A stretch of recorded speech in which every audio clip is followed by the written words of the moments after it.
la inflamación no se limita solamente a las amígdalas, sino que afecta pues todo lo que es la orofaringe.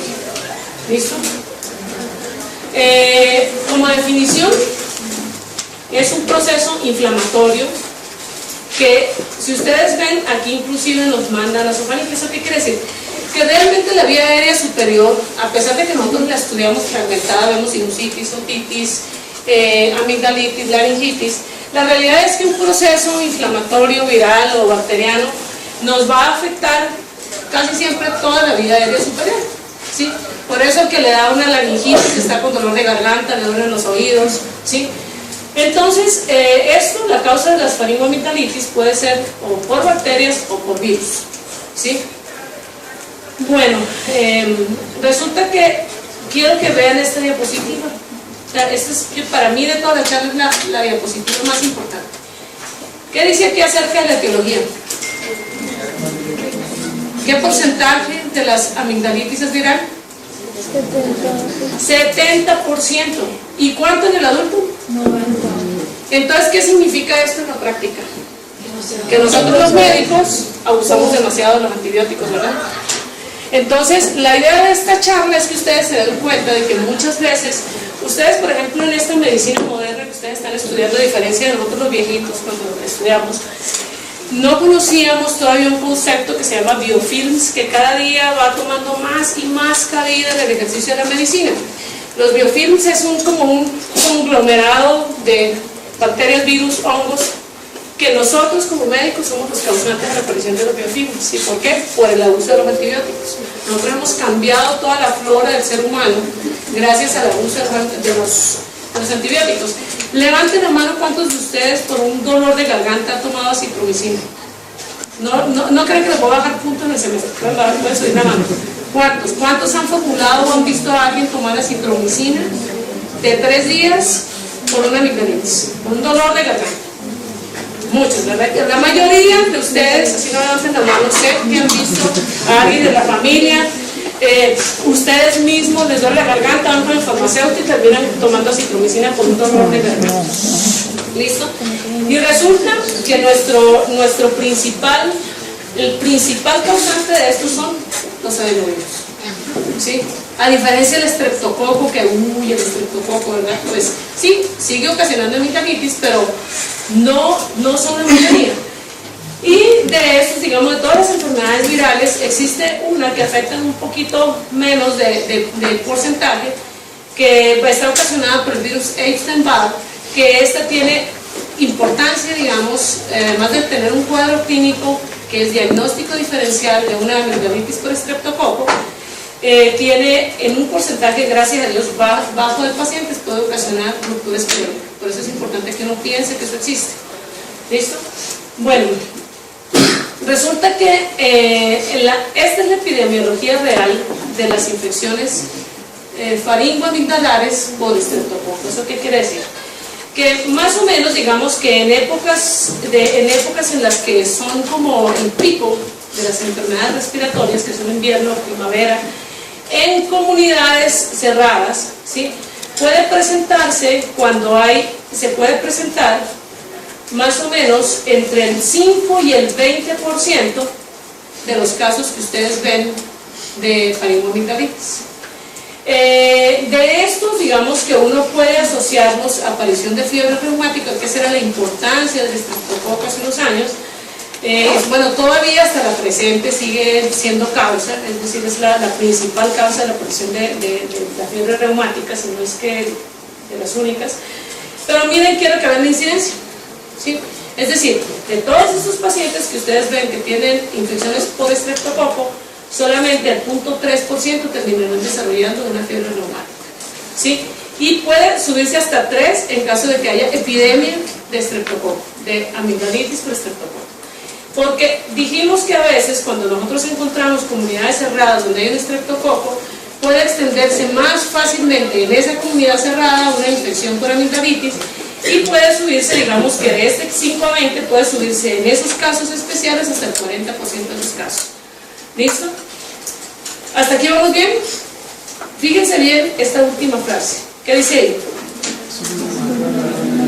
Que las faringoamigdalitis en niños menores de 3 años es rara. ¿Eso qué quiere decir? Que si un niño tiene muy frecuentemente dolores o dolor de garganta muy frecuentemente en niños menores de 3 años, uno no tiene que pensar que se trata de una amigdalitis. En los niños la primera causa de eso será reflujo. Acuérdense que todo niño menor de 5 años tiene reflujo fisiológico. ¿Listo? Si no lo han aprendido, lo van a aprender ahorita que estén en pediatría. ¿Listo? Bueno, ¿cómo nosotros vamos entonces a pensar si el paciente tiene algo viral o si eso es un estreptococo o alguna otra cosa?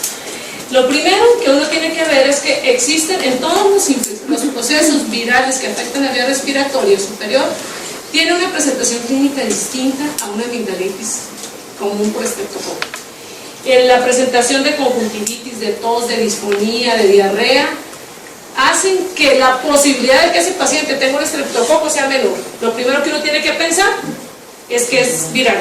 Decía un profesor mío, y no se me olvida, después de todos los años que tengo que me he graduado, que decía que un paciente tenía que ser tan de malas que le pasaran 2 cosas al mismo tiempo, o sea, que 2 enfermedades lo atacaran al mismo tiempo, que era posible, más no probable. ¿Eso qué quiere decir? Que uno no va a pensar que el paciente tiene una diarrea viral y una amigdalitis bacteriana. ¿Verdad que no es lógico? Uno siempre tiene que unir los síntomas. Entonces, a eso se refiere, a que uno siempre que ve pacientes que tienen otros síntomas otros síntomas no te harán desde que tú interrogas al paciente pensar en otra cosa. ¿Listo? Entonces, por supuesto, virus pueden encontrar todo esto, es decir, quiero que vean esto, hipertrofia amigdalina. ¿Eso qué quiere decir? Que los procesos inflamatorios de la vía respiratoria pueden hacer que eventualmente en un proceso agudo las amígdalas crezcan, ¿sí? Sin que permanezcan, es decir, a veces la gente cree que las infecciones van dejando como más grande la amígdala. La realidad es que no, la inflamación pasa una vez pasa el proceso agudo y las amígdalas vuelven al tamaño normal. Pueden encontrar desde exudados, adenopatías, conjuntivitis. Todo esto hace que se llame en general fiebre faringoconjuntival y estamos pensando obviamente en adenovirus. ¿Listo? Que dijimos que ocasionaba la mayoría de las amigdalitis. ¿Listo? Lo que hablamos ahora del virus Epstein-Barr también se le llama la enfermedad del beso. ¿Sí? ¿Qué quiere decir? Que se transmite obviamente por un contacto más que directo. ¿Sí? Entonces, sobre todo en ambientes tan contaminados donde no es más fácil que encuentre de virus, es decir, en los hospitales. ¿Eso qué quiere decir? Que es frecuente que se presente entre los médicos. ¿Sí?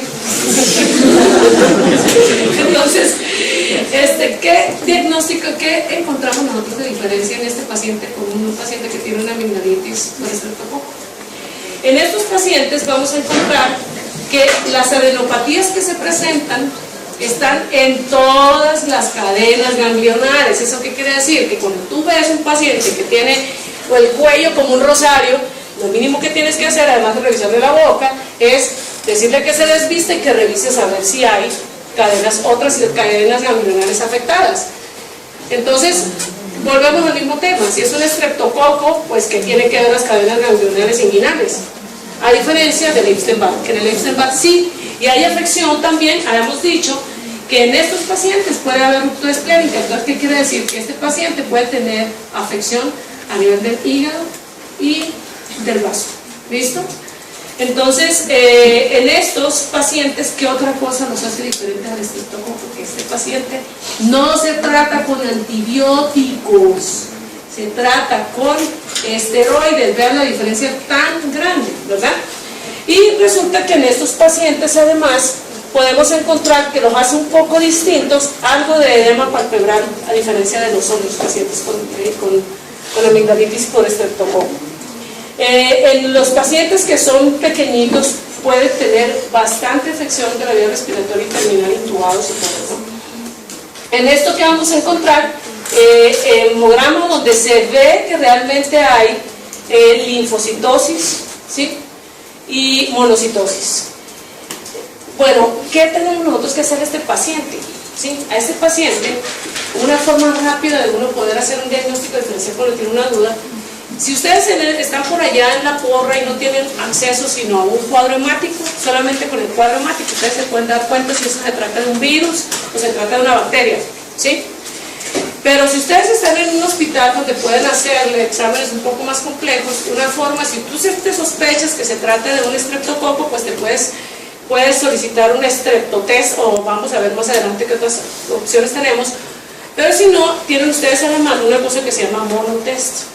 En el monotest son anticuerpos contra el Epstein-Barr que les puede ayudar a identificar más fácilmente, digamos, como para, ustedes están como en la duda, no saben de qué se trata, pues ustedes piden un monotest y con esto pues ya saben que si les sale negativo, probablemente el paciente no tiene un Epstein-Barr. En los menores de 6 años, también gracias a Dios que esto no se presenta muy común en los niños menores de 6 años. Digamos que el monotest ahí no es tan confiable. La prueba conclusiva es es hacer la llamada prueba de Paul Bunel. La prueba de Paul Bunel, en esa se miden específicamente los niveles altos de IgM contra el virus Epstein-Barr. ¿Listo? Bueno, la difteria, gracias a Dios, yo no he visto ninguna, gracias a Dios, y espero morirme sin verlo, ¿sí? Pero en mis años de otorrinolaringóloga nunca he visto una difteria, pero siempre he trabajado en la ciudad. Pero esto, digamos, para ustedes que se van a ir por allá en la porra a ser rurales, en sitios donde las condiciones pueden generar esto, acuérdense que sigue existiendo difteria, ¿no? ¿Qué diferencia hay? ¿Qué diferencia hay? Con los exudados? Con los exudados que se presentan en la difteria son pacientes que están bastante tóxicos, y los exudados que dan sobre las amígdalas son de color gris y no blanco, amarillentos como los de estreptococo, y además de eso son muy sangrantes, tú los tocas y sangran demasiado. ¿Listo? Eso los tiene que hacer pensar en una difteria. El tratamiento, por supuesto, es poner la antitoxina, pero esto es lo más importante: estudiar todos los casos alrededor, porque, por supuesto, un caso de difteria es un caso que epidemiológicamente es importante para que lo sepa la Secretaría de Salud. ¿Listo? Bueno, otra cosa, ¿qué otras cosas vamos a encontrar? Es decir, vamos a encontrar edema, exudado en la mayoría de los casos que tienen estreptococo hemolítico, ¿sí? Es decir, los exudados que ustedes ven en las amígdalas, ¿sí? Tienen con un cuadro hemático que les haga sospechar que se trata de una bacteria, es probable que se trate de un estreptococo, ¿sí? En estos también dijimos que muchos pacientes van a tener adenopatías en el cuello. Pueden encontrar, aunque no es muy frecuente, yo realmente no he visto muchos, obviamente que yo no estoy en un servicio de urgencias, pero los que van a estar en el servicio de urgencias son ustedes. Si ustedes encuentran un paciente que tiene un exantema escarlatiniforme, ¿eso qué quiere decir? Que se parece a la escarlatina. Y la escarlatina está por... ¿Cuál es el bicho que produce la escarlatina? ¿Alguien sabe? Entonces, digamos que cuando tú ves, tienes esas dos opciones, es decir, o es un estreptococo o es un estafilo, ¿listo? Y puedes encontrar petequias en paladar. Cuando tú encuentras vesículas, es decir, ampollas en la cavidad oral, eso no es una bacteria. Eso con seguridad te está diciendo que es una amigdalitis viral. Uno nunca anda haciendo, por supuesto, es decir, o es un herpes o puede ser un coxsackie. Es de origen viral, y o es un herpes en pacientes que ya han tenido antecedentes de problemas herpéticos, o puede ser un coxsackie, ¿sí? ¿Y qué otra cosa tiene de diferente este paciente? Que este paciente además tiene una gran estomatitis, a diferencia de las amigdalitis bacterianas. ¿Listo? Bueno, ¿qué tenemos que hacer entonces con este paciente? Resulta que, ¿quién ha oído hablar alguna vez sobre la prueba de Astos? Astos, ¿alguien sabe qué son las antiestreptolicinas? No tantos, por favor. ¿No? Bueno, pues ahorita vamos a ver. Resulta que ustedes en la práctica, cuando estén rotando por sus hospitales, van a encontrar que muchos médicos siguen utilizando para saber si el paciente tiene, si es amigdalitis. Es decir, es una prueba de la cual se abusa mucho y que realmente no sirve de nada. Entonces,